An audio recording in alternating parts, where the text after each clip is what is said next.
You're listening to Talkin to America with our guest, William Tonso. Here once again is your host, Aaron Zellman. I think some people would like to know if you can give us some examples of the acceptance of guns and how it was manifested through the public at large.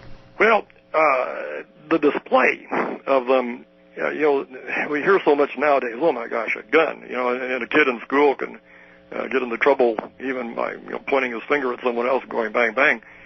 But in those days, when my folks and I would go shooting, we in a small town, about 10,000, lived about 3 blocks from the edge of town in the mining area, and that's where we would go shooting. And we'd carry our guns right down the middle of the street, and those guns could be, for the most part, they were 22 rifles and pistols.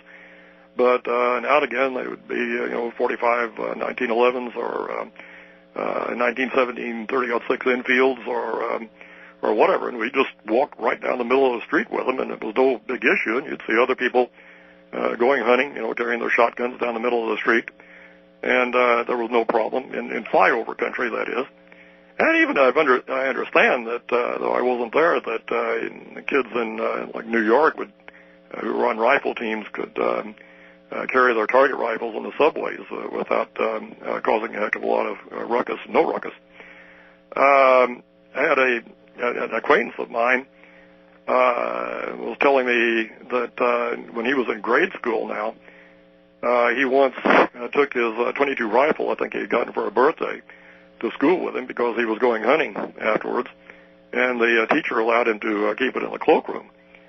I had a friend over at, attended SIU Carbondale, Southern Illinois University, back when it was a small school, 2,500 students when I started in 1951, and 4,500 when I graduated 4 years later.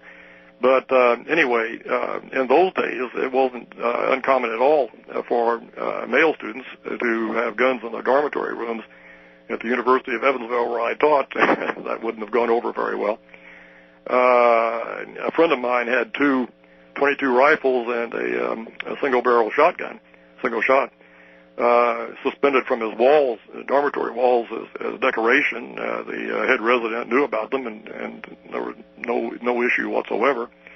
Our Air Force ROTC rifle team I was on had its range in the attic of the main classroom building, and one of the place in town near a dairy that at the time sold the biggest milkshakes had a sort of curio counter that you could buy what we now call Saturday night specials for about, I guess, $19 or something like that. No check on anything.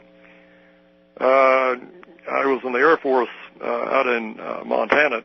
These little radar stations stuck out in the boonies, and I was on I belonged to a gun club in Miles City, Montana, and it had its range right in the second floor of a building in the middle of the business district. And one evening after we had been shooting, 3 friends and I went across the street to a restaurant, and while we were there, we decided to compare our handguns, and we took them right out in the middle of the restaurant, and no one gave us a second look. So these are the kinds of things. I mean, simply, guns were we could have just as well been comparing cameras or wristwatches, in that restaurant, and it wouldn't have been any different. I mean, guns were just so accepted at that time. Well, as you say, it is a very different world. Why is it that the mainstream media is so anti-self-defense and anti-gun? I guess that what you could say is during World War II it wasn't that way. Guns were accepted. Obviously, the good guys had guns, the bad guys had guns, but we had to have guns to protect ourselves from the bad guys and so on. But after the war, particularly, and well, not just after the war, actually, go through to about the late 1950s, early 1960s. You get to the point where we had all the civil disturbances, obviously the assassination of President Kennedy, and we had the riots in the cities and everything else. And before, early 60s, they had the whole concern about delinquency and delinquents of Saturday night specials and so on. And it goes back to what had previously existed before World War II. Guns were associated with crime, and they were so negative. I think also depends on where the media folks come from, and several studies have pointed out that many of the gatekeepers of the major media come from either the east or west coast or the northern industrial city belt. A lot of these people have had no experience with firearms themselves. You find some, obviously, the Tom Brokaws and others who come from places like South Dakota and so on, who do come from a flyover country and have been exposed to guns some. But these guys aren't the typical ones. They're the ones who have gone off to the cities to make their careers, and they also are quick to pick up the ways of the folks they're moving in with, and they're going to find out that they're going to grow, quote unquote, and growing means accepting the cosmopolitan ways of the city folks. And so you get to the point where they work with certain assumptions that guns are basically, particularly handguns, are basically troublesome apart from the folks who use them or misuse them. Other places have done, other countries, they hear, they understand, they don't question, have supposedly done something about guns through gun control, and they sort of feel, too, that the public opinion polls tell them that over here everybody wants to do the same thing, but they are thwarted by the vested interests of the National Rifle Association and so on. So if you go into these, your work, you're reporting with these assumptions, and you recognize that these assumptions are those of your bosses and so on, and you're going to build your stories around these sorts of assumptions, and they become something that aren't questioned. So it's just you might say, media culture, or you might say the cosmopolitan culture that is accepted in these circles.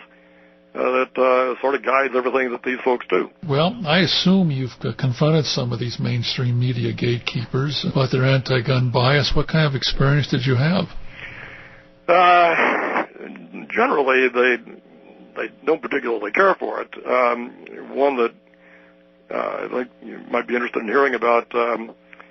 Everybody that knows something about the issue knows that, and watched the coverage of the assault weapon controversy on TV, knows that often, particularly on NBC and CNN and maybe some of the other networks, when any story was on about assault weapons, so-called semi-automatic assault weapons, full automatics would be demonstrated. So you get the impression that what we're talking about here is machine guns, and that opponents of the ban wanted to hunt with machine guns and so on. So after seeing these for several years, I finally got aggravated, and I called NBC in New York. And the first time that I called, a woman answered, and I told her what my gripe was. And she said in a sort of haughty way that, sir, we're no longer doing that. She didn't deny that they had done it, but she claimed that they weren't doing it any longer. And I told her that I had just seen one, and that pretty well stopped her, and she didn't have much to say after that. But it continued, so I called again a month or a few months later, and I got hold of a guy this time and told him what my gripe was.